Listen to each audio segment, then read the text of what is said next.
இன்னைக்கு டே 24 வந்து அப்போஸ்தலர் 26ஆம் அதிகாரத்துலேருந்து 28ஆம் அதிகாரம் வாசிக்கிறதுக்கு தேவன் கிருபை செஞ்சாங்க. அதில் பார்க்கும்போது பவுல் வந்து தன்னோட சாட்சியை வந்து எங்கிற ராஜாவுக்கு முன்பாக தைரியமாக சொல்கிறத பார்க்குறோம். என்னை வந்து தேவன் சாட்சியாக நிறுத்தியிருக்கிறாருன்னும், இருளிலிருந்து வெளிச்சத்திற்கும் சாத்தானின் அதிகாரத்தில் இருந்து தேவனிடத்திற்கும் திருப்பும்படிக்கு தெரிந்து கொண்டார் அப்படின்னு சொல்லி அவர் தைரியமாக சொல்கிறத பார்க்குறோம். ஒரு கட்டத்தில் அகரிப்பா ராஜாவே சொல்கிறாரு, கொஞ்சம் விட்டால் என்னையே நீ வந்து இயேசுசாமியை ஏற்றுக்கு வச்சுக்குவ அப்படின்னு சொல்கிற மாதிரி சொல்லுவார்.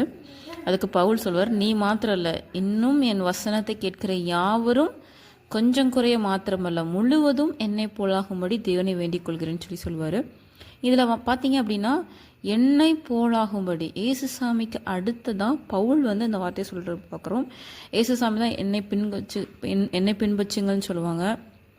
ஒருவன் என்னை பின்பற்று வர விரும்பினால் அப்படின்னு சொல்லி ஏசுசாமி சொல்லுவாங்க. ஏசுசாமி தான் என்னை பின்பற்றுங்கன்னு சொல்லி அவர் சொல்லுவார்.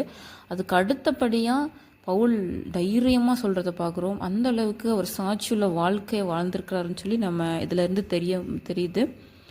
நம்ம வந்து மற்றவங்கள சொல்ல முடியுமா அப்படின்னு யோசிப்போம். அந்தளவுக்கு நம்ம சாட்சியாக இருக்குமான்னு சொல்லி நம்மளே யோசித்து பார்க்குறோம். இந்த இடத்துல என்ன ஃபாலோ பண்ணுங்கள் அப்படின்னு சொல்லி சொல்ல முடியுமா, அந்த அளவுக்கு நம்ம சாட்சியுள்ள வாழ்க்கை வாழ்கிறோமான்னு சொல்லி நம்ம யோசித்து பார்க்கணும்.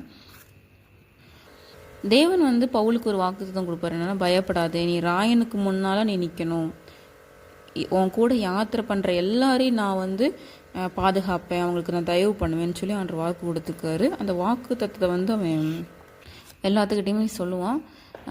அவனோட சாட்சியில் நடக்கையை பார்த்து அந்த அதிகாரத்தில் கடைசி பார்த்திங்க அப்படின்னா அந்த 100க்கு அதிபதி வந்து கடைசியாக வந்து பவுலை வந்து நம்புவான்.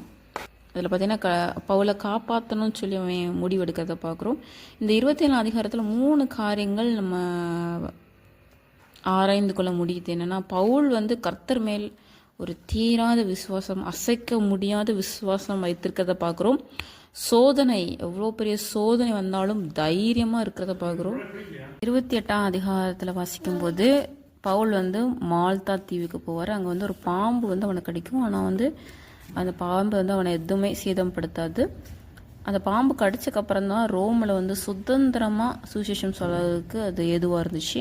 ஸோ நம்மளுடைய வாழ்க்கையிலையும் வந்து சுவிசேஷம் அறிவிக்கிறதுக்கு எந்த தடை இல்லை. எனக்கு இந்த தடை இருக்குது, எனக்கு கட்டப்பட்டிருக்கேன் அப்படின்னு சொல்லி சொல்கிறதுக்கு வாய்ப்பே இல்லை. நான் பவுல் வந்து கையில் சங்கிலிகள் இருந்துச்சு, வீட்டு சிறையில் வைக்கப்பட்டிருந்தார். ஆனாலும் சுவிசேஷத்தை தைரியமாக சொல்கிறதுக்கு என்ன பண்ணாங்கன்னா முடிஞ்சிச்சு, எந்த தடையுமே இல்லை.